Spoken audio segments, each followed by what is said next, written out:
Study IQ IAS, अब तैयारी हुई अफोर्डेबल। नमस्कार दोस्तों रिसेंटली आप सभी ने देखा दिल्ली के अंदर एक बहुत बड़ा हादसा हुआ जिसकी वजह से 3 यूपीएससी प्रिपरेशन करने वाली छात्रों की मृत्यु हुई, या फिर आप कह भी सकते हैं कि हत्या हुई है। हत्या मैं इसलिए कह रहा हूं क्योंकि this was complete negligence from everyone. मतलब चाहे आप सरकार की बात करिए, एमसीडी जो कि बहुत इंपॉर्टेंट रोल है उसका, और साथ ही साथ कोचिंग इंस्टीट्यूट, यहां पर कहीं ना कहीं किसी ने भी इसके ऊपर फोकस नहीं किया। अदरवाइज क्या कोई बिलीव कर सकता है, सोच सकता है कि जो छात्र जो स्टूडेंट्स दूर दराज से आ रहे हैं पढ़ने और वो बेसमेंट में और उनकी हत्या हो जाए या फिर मृत्यु हो जाए, कोई सोच सकता है? और इसको लेकर लेट मी टेल यू, मैंने चर्चा भी किया था। जिस शाम को ये पूरा इंसिडेंट हुआ उसके अगले दिन ही रात को करीब 2-3 बजे मैंने वीडियो रिकॉर्ड किया था और इसको पब्लिश किया था सुबह 8 बजे करीब। और कई लोग को शायद पता भी नहीं है और इसीलिए मुझे मैसेज कर रहे थे कि सर आपने अभी तक वीडियो भी नहीं बनाया इसको लेकर। Let me tell you, probably I was the first one on YouTube जिसके ऊपर हमने चर्चा की थी, और इसमें मैंने आपको डिटेल से बताया भी था कि कैसे दिल्ली के अंदर जो इंफ्रास्ट्रक्चर है वो कोलैप्स हो सकता है। क्योंकि जो पूरा ड्रेनेज सिस्टम वगैरह आप देखोगे ना, मतलब 50 साल पुराना अभी तक चलता आ रहा है। तो कैसे वो चीज़, अब 50 साल पहले दिल्ली के अंदर पॉपुलेशन हार्डली 60-70 लाख का था, आज के डेट में पॉपुलेशन 3-3.5 करोड़ हो गया है। तो कैसे वो उस चीज को झेल पाएगा? जिस तरह से इलीगल कंस्ट्रक्शन हो रहे हैं, ड्रेनेज के ऊपर इंफ्रास्ट्रक्चर बना दिया जाता है, तो जाहिर सी बात है इस तरह की चीजें होनी थी। तो ये पूरा हुआ है and let me tell you, इसको लेकर एक रिसेंटली बड़ा अपडेट आया है। मामला गया दिल्ली हाईकोर्ट के अंदर एंड दिल्ली हाईकोर्ट ने काफी लताड़ा है दिल्ली सरकार को भी, एमसीडी को भी, और कहा है कि जिस तरह से आप फ्रीबी कल्चर बांट रहे हो, चीजें कर रहे हो, इंफ्रास्ट्रक्चर के ऊपर जो फोकस होना चाहिए वो नहीं हो रहा है, और कहीं ना कहीं नेग्लिजेंस की वजह से ये पूरा मामला सामने आया है। और साथ ही साथ मैं आपको ये भी बता दूं कि दिल्ली सरकार ने भी कुछ एक्शन लिया है और उन्होंने ये कहा है कि हम जो एक नया कानून है कोचिंग संस्थाओं को चलाने के लिए वो हम लेकर आएंगे। तो इसी को लेकर हम डिटेल से यहां पर चर्चा करेंगे, और लास्ट में इस वीडियो के एंड में मेरा आप सभी के लिए एक मैसेज भी होगा, वो आप एंड तक जरूर देखिएगा। खैर, यहां पर आप देख सकते हैं कि एग्जैक्टली हुआ क्या। मामला गया दिल्ली हाईकोर्ट के अंदर, पिटीशन डाला गया रिसेंटली जो भी ये इंसिडेंट हुआ था, और इसमें यहां पर Delhi high court came down heavily on the आम आदमी पार्टी लेड गवर्नमेंट, जो सरकार है दिल्ली की, और साथ ही साथ म्युनिसिपल कॉर्पोरेशन ऑफ दिल्ली। और देखिए एमसीडी का रोल तो बहुत इंपॉर्टेंट है,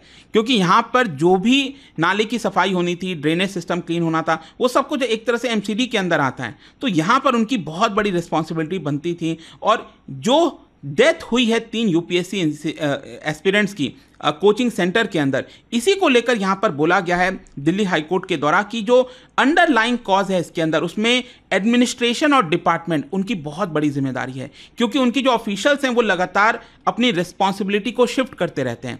अगर वो सही तरीके से अपनी रिस्पॉन्सिबिलिटी निभाते तो शायद ये आज दिन देखना नहीं पड़ता, और शायद उनके जो माता पिता हैं आज क्या हालत हो रही होगी उनकी, हम सब जानते हैं। तो ये ऑर्डर बेसिकली पास किया गया है acting chief justice of the high court Manmohan ji के द्वारा। और ऑर्डर क्या है, अभी तो बेसिकली ये पूरा मामला चलेगा दिल्ली हाई कोर्ट के अंदर, अभी फ्राइडे को भी इसको लेकर सुनवाई है। तो यहाँ पर जो मनमोहन जी हैं उन्होंने साफ साफ कहा है कि this is the case of criminal neglect, और उन्होंने यहां पर यह भी कहा है कि अगर एडमिनिस्ट्रेशन और सरकार रिस्पॉन्सिबिलिटी नहीं लेगी तो हम यहां पर ऑर्डर पास करेंगे, हम बोलेंगे सीवीसी को और लोकपाल को कि आप एक्शन लीजिए। यहां पर जो बेंच है, जो हाईकोर्ट का बेंच है, उन्होंने ऑर्डर किया है इन्वेस्टिगेशन ऑफिसर और एमसीडी कमिश्नर को कि आप फ्राइडे को प्रेजेंट हुई और आप हमें आंसर करिए कि आपने क्या किया इन सारे मामले को लेकर। और साथ ही साथ यहां पर आप देख सकते हो ऑर्डर यह भी दिया गया है कि जो अथॉरिटीज हैं वो जितने भी एनक्रोचमेंट है राजेंद्र नगर एरिया में ड्रेन के ऊपर जो है उसको हटाया जाए, क्योंकि अगर आप ड्रेन के ऊपर ही इंफ्रास्ट्रक्चर बना लोगे, और ऑब्वियस सी बात है अगर ड्रेन के ऊपर इंफ्रास्ट्रक्चर बन रहा है ना, तो उसमें बिना घुसखोरी के, बिना करप्शन के वो हो ही नहीं सकता। तो वहां पर से ये सारी चीजें हटाना बहुत इंपॉर्टेंट है, ऐसा हाई कोर्ट के द्वारा बोला गया है कि आपको वहां से सब कुछ हटाना पड़ेगा। और साथ ही साथ फ्रीबी कल्चर को भी लेकर भी आप देख सकते हो दिल्ली हाई कोर्ट ने एक तरह से स्लैम किया है अथॉरिटीज को कि यहां पर आप टैक्सेस कलेक्ट नहीं करोगे अगर आप फ्रीबीज कल्चर अपनाओगे। बेसिकली कहीं ना कहीं उनका इशारा था कि फ्री बिजली, पानी, इस तरह की जो चीजें आप दे रहे हो, टैक्स अगर आप नहीं कलेक्ट करोगे तो आप कैसे चीजों को बिल्ड कर पाओगे। You want to have freebies culture, don't want to collect taxes, this is bound to happen.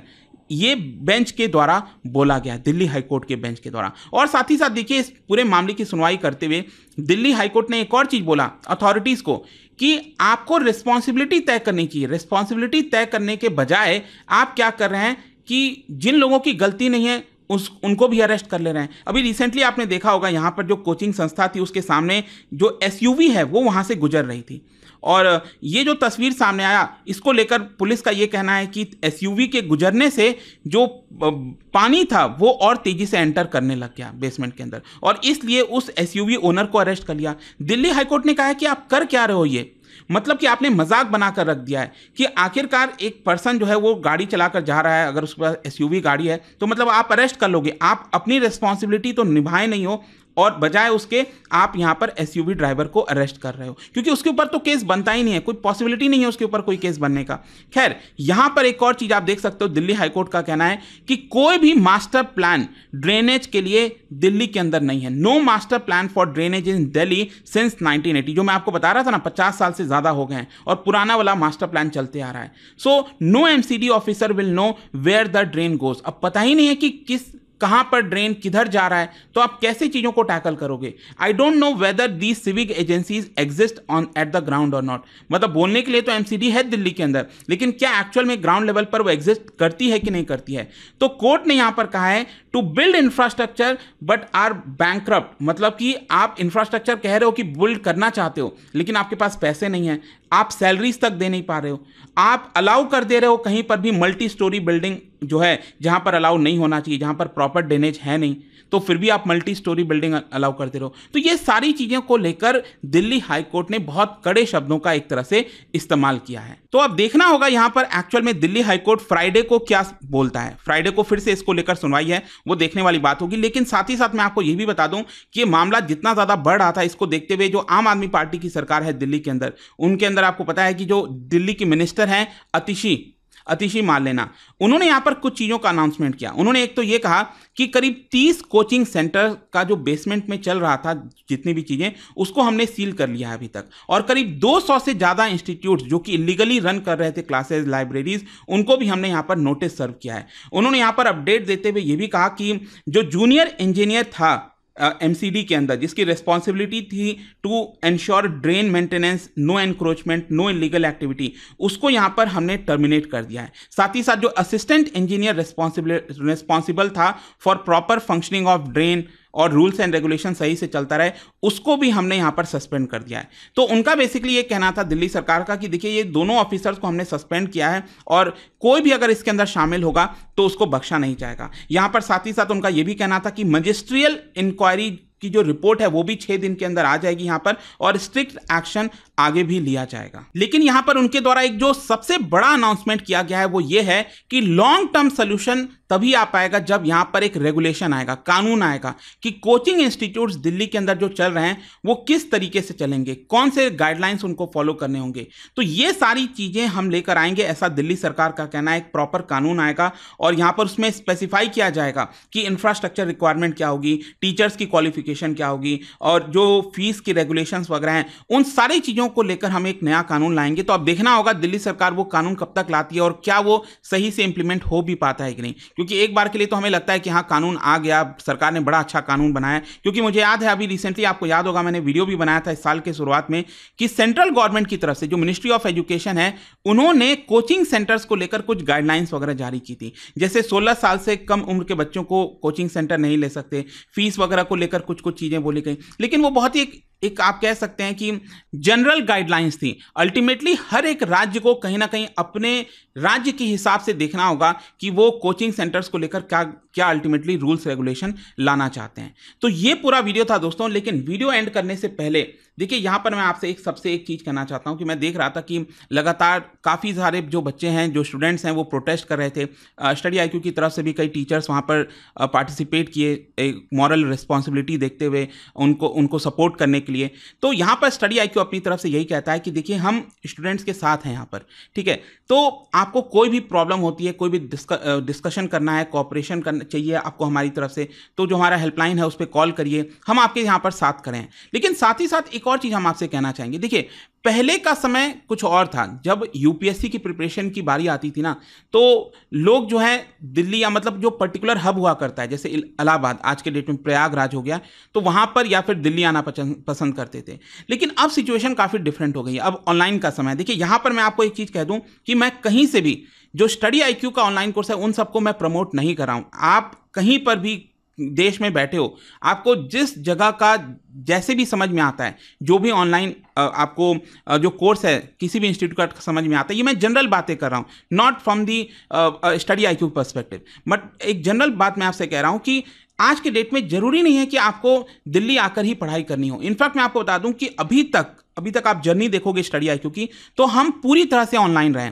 It is just that कि आई थिंक कुछ महीने पहले, 2-3 महीने पहले ही हमारा पहला सेंटर खुला था करोल बाग में, और वो भी हमें तभी लाना पड़ गया मजबूरी में, क्योंकि बहुत से बच्चों की रिक्वायरमेंट ही यही होती थी कि नहीं, हमें वहाँ पर फिजिकल क्लास में जाना है, तभी करना है। क्योंकि हमारा तो काफ़ी अच्छा, मतलब कि जो ऑनलाइन हमारा अगर आप देखोगे तो लगातार जो कोर्सेज हैं उसमें बच्चे एनरोल करते हैं और हर साल सिलेक्शन भी आता है, तो उसमें कोई दिक्कत नहीं थी। लेकिन अल्टीमेटली बच्चों की जो रिक्वायरमेंट थी उसको देखते हुए, और let me tell you, Karol Bagh में आप चले जाइए, वहाँ पर आपको बेसमेंट नहीं मिलेगा, प्रॉपर जो एक इंस्टीट्यूट है वो आपको हमारा देखने को मिलेगा, आप चाहो तो विजिट कर सकते हो। लेकिन स्टिल हमारा ऑफलाइन सेंटर खुलने के बावजूद भी मैं आपसे ये कह रहा हूँ कि ऑनलाइन में आजकल आपको सब कुछ मिल रहा है। पहले जैसी चीज़ें नहीं रही हैं कि आप फीस दे दी और आपको भूल जाएगा। इनफैक्ट आजकल बहुत सारे फैसिलिटीज़ हैं। अगेन, मैं बहुत सी चीज़ें नहीं बोलना चाहता हूँ इस पर्टिकुलर वीडियो में, बट स्टिल मैं आपसे कहूँगा कि अगर आप दिल्ली आने की कभी सोच रहे हो, कहीं पर भी हो देश में, तो एक बार डेफिनेटली ऑनलाइन की चीज़ों को, हमारे इंस्टीट्यूट नहीं, कहीं भी किसी भी कोचिंग का ऑनलाइन का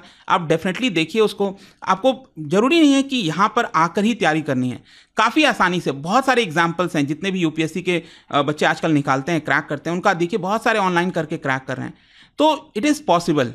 तो अल्टीमेटली आई होप कि आप समझ गए होंगे कि एग्जैक्टली समय चल क्या रहा है। बहुत दुख की बात है जो भी कुछ अभी हुआ है, और हर बार की तरह देखिए जाने से पहले मैं आप सबके लिए क्वेश्चन भी है, क्योंकि हर वीडियो के एंड में मैं क्वेश्चन डालता हूं। तो in terms of establishment, which is the oldest university in India, आपको बताना है इन 4 ऑप्शन में से, और इसका जो आंसर है आप कमेंट सेक्शन में बताइए मुझे। एंड आई होप कि ये वीडियो आपको पसंद आया होगा, समझ में आया होगा। जो भी आप कहना चाहते हैं मुझे कमेंट सेक्शन में कह सकते हैं। Thank you so much. Study IQ IAS, अब तैयारी हुई अफोर्डेबल।